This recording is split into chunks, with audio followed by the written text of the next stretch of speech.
When two imposters from a fake homeowners association showed up at Matthew Collins's doorstep, demanding to confiscate his firearms, the retired U.S. Marshal knew something was terribly wrong. These men, armed with nothing but forged papers and a misplaced sense of power, thought they could bully him into submission. But Matthew wasn't the kind of man who backed down, not when his land and his rights were on the line. But just wait until you hear how this tense standoff turned in his favor, and how justice finally prevailed in the end. It was a still afternoon in Pine Ridge, the kind that stretched long and quiet, as if the world itself had hit pause. Matthew Collins had just returned home from a solitary hunt, the cool weight of his rifles grounding him as always. His old hands gripped the worn stalks, the grain of the wood familiar beneath his fingers.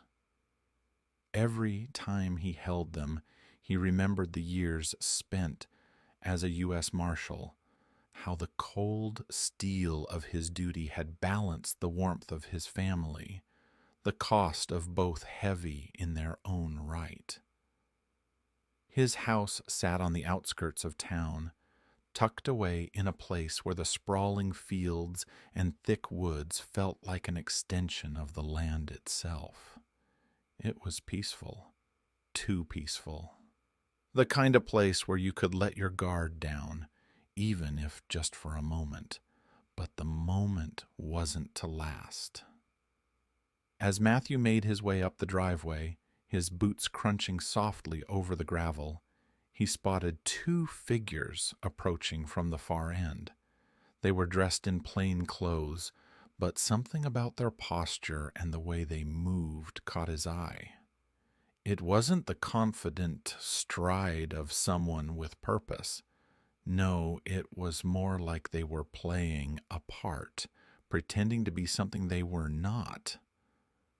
A sense of unease prickled at the back of his neck, and as they drew closer, his suspicion deepened.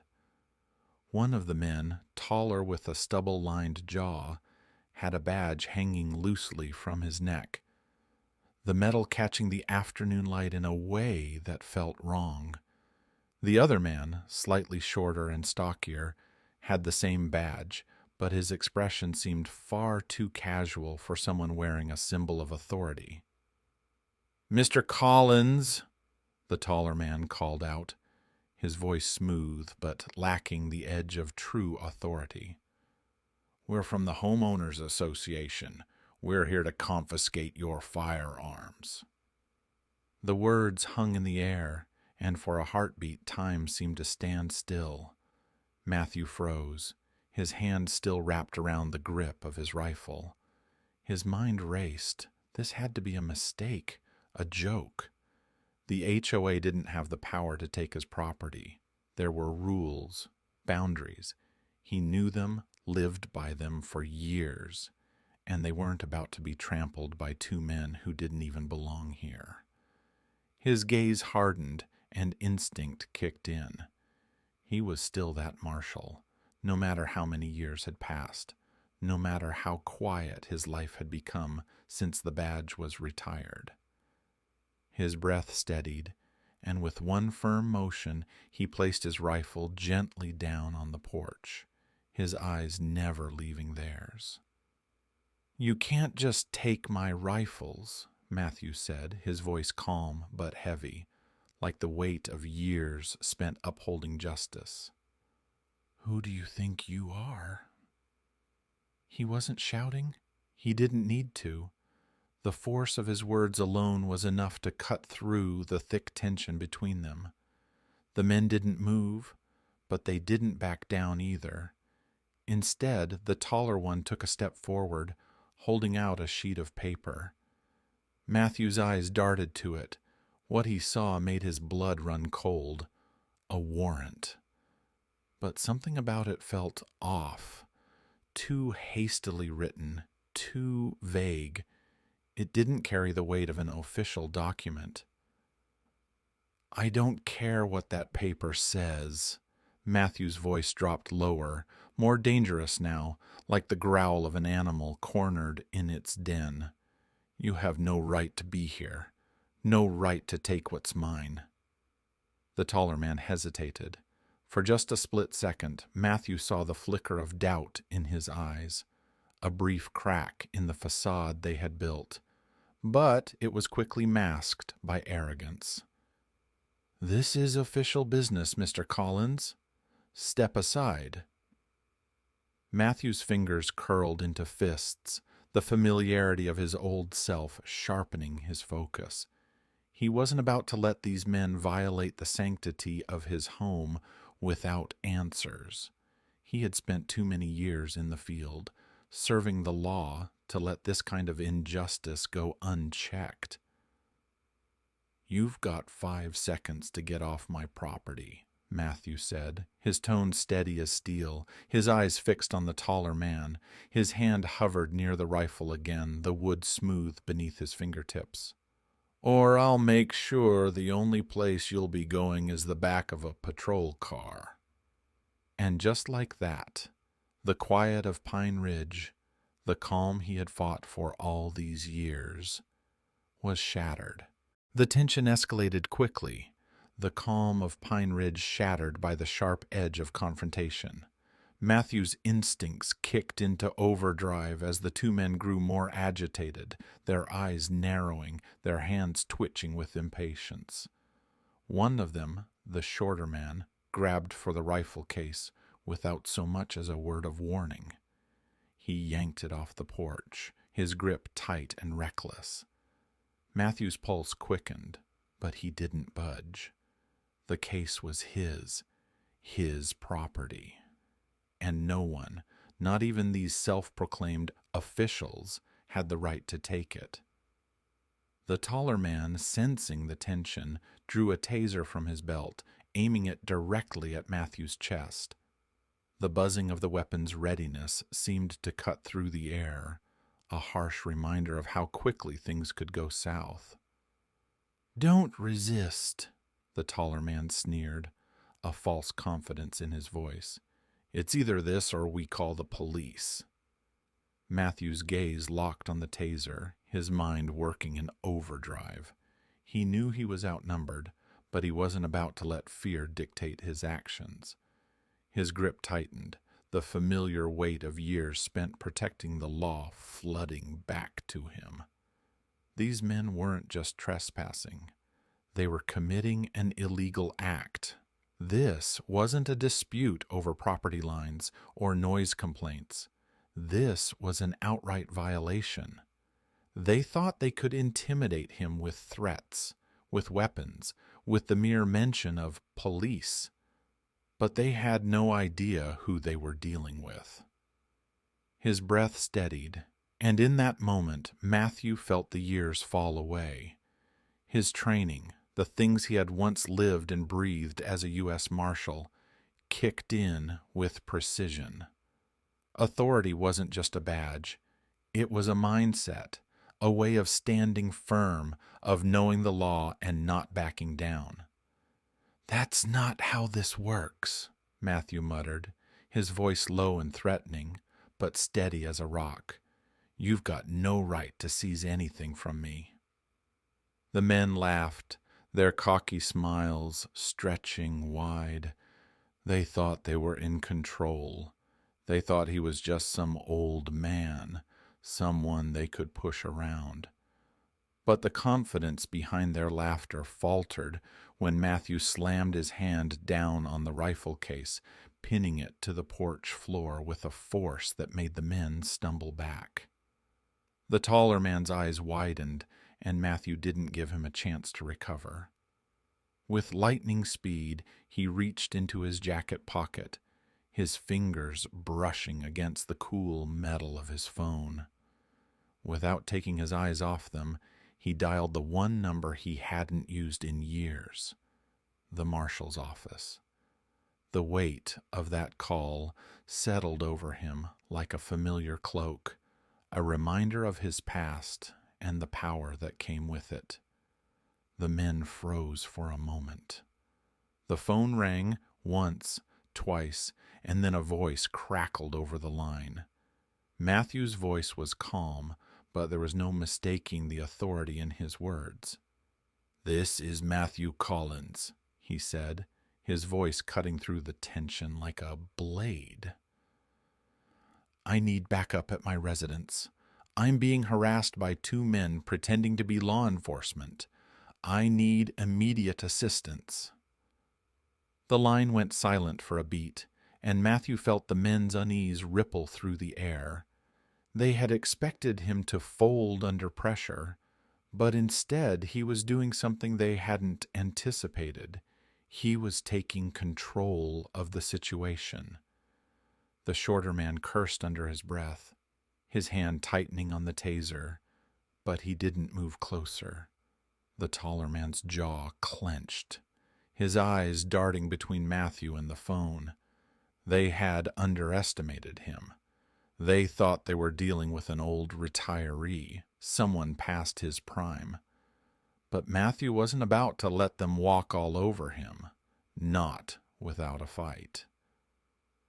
The phone line clicked, and a voice came through, clear and sharp.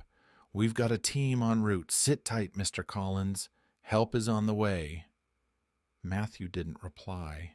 He didn't need to. He was already moving, shifting his stance to block the men from the door. His eyes never left theirs, his gaze unflinching. He wasn't about to let these men take another step without facing the consequences of their actions. They had underestimated him, but it was a mistake they would soon regret. The tension snapped like a taut wire, and the confrontation reached its breaking point in an instant. One of the men, desperate and frantic, lunged at Matthew with the taser, his eyes wild with the intention to subdue him. But Matthew's reflexes, sharp, ingrained from years of service, took over without a second thought. In a single, fluid motion, he caught the man's wrist before the taser could even fire.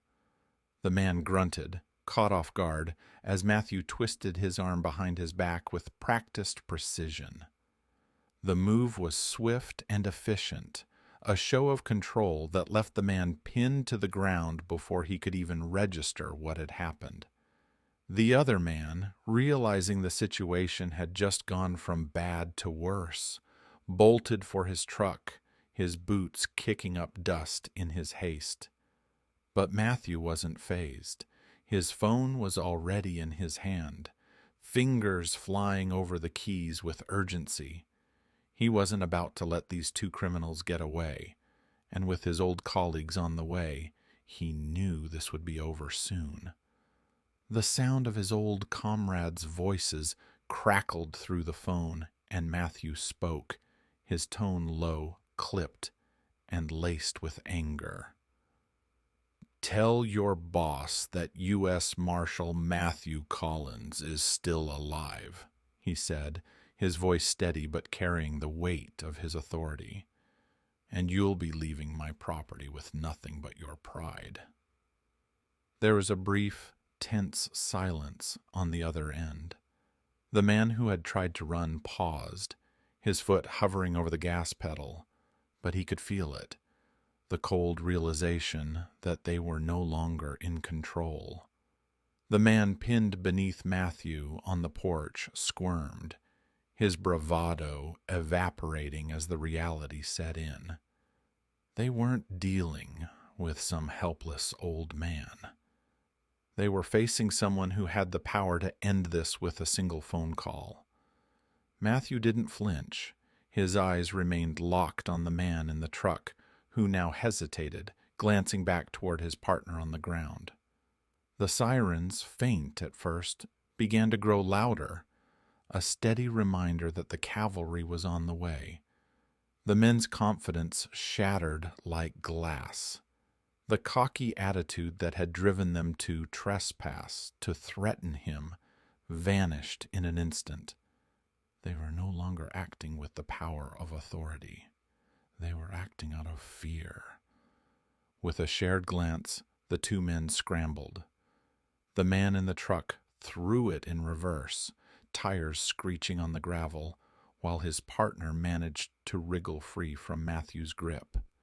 He wasted no time, sprinting toward the truck in a frantic attempt to escape. In their haste, they left behind their false authority, their fabricated badges, and their arrogance.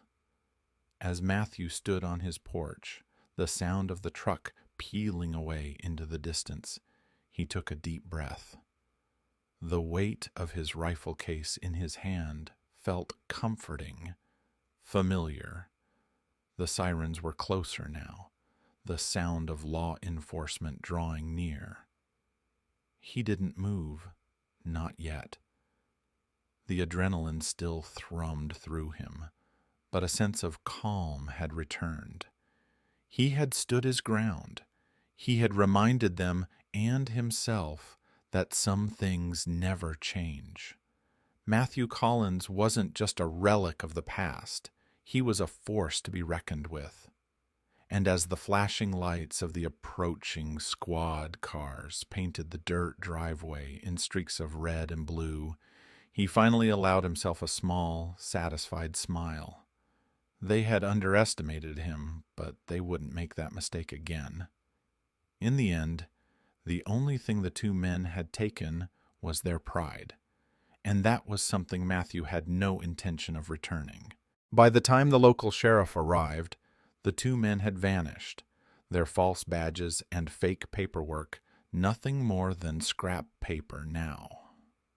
The calmness of the afternoon had returned, but the stillness felt like the aftermath of a storm lingering in the air. Matthew stood on his porch, his back straight, the weight of the moment settling in. When the sheriff stepped out of his cruiser, he took in the scene.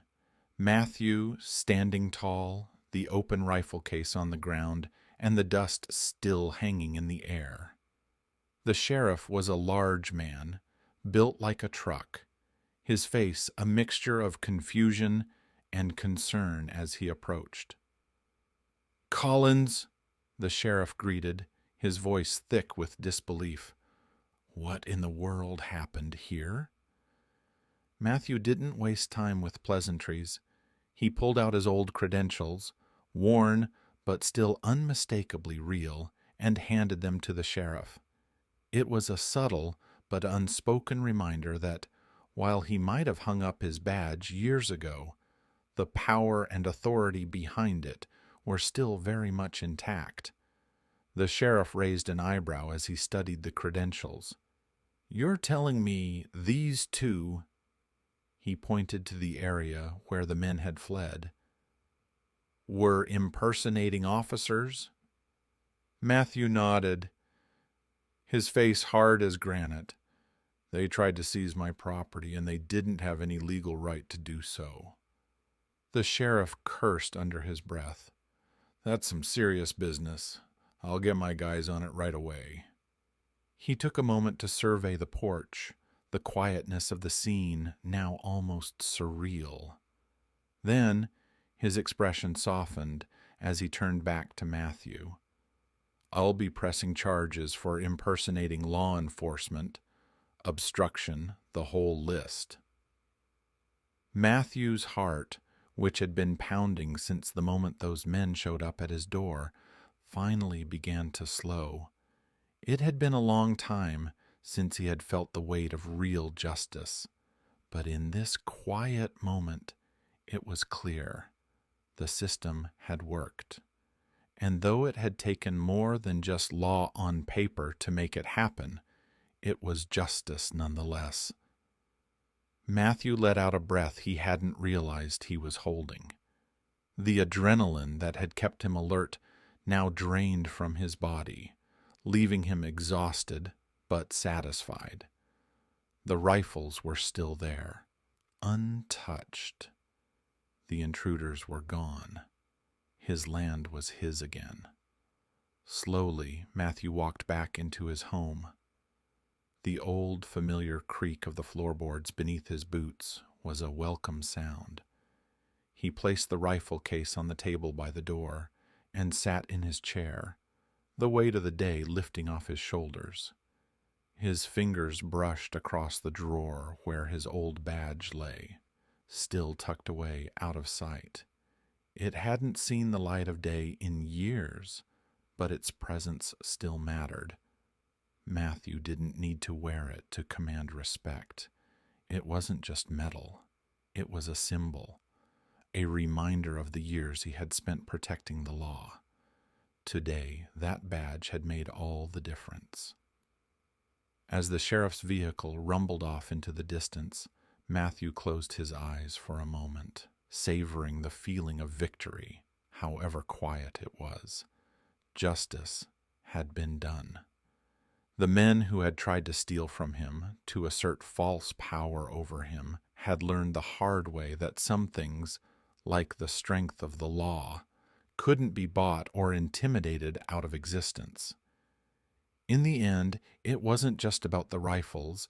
It was about standing firm in the face of injustice and knowing that sometimes doing the right thing, however hard, was worth it.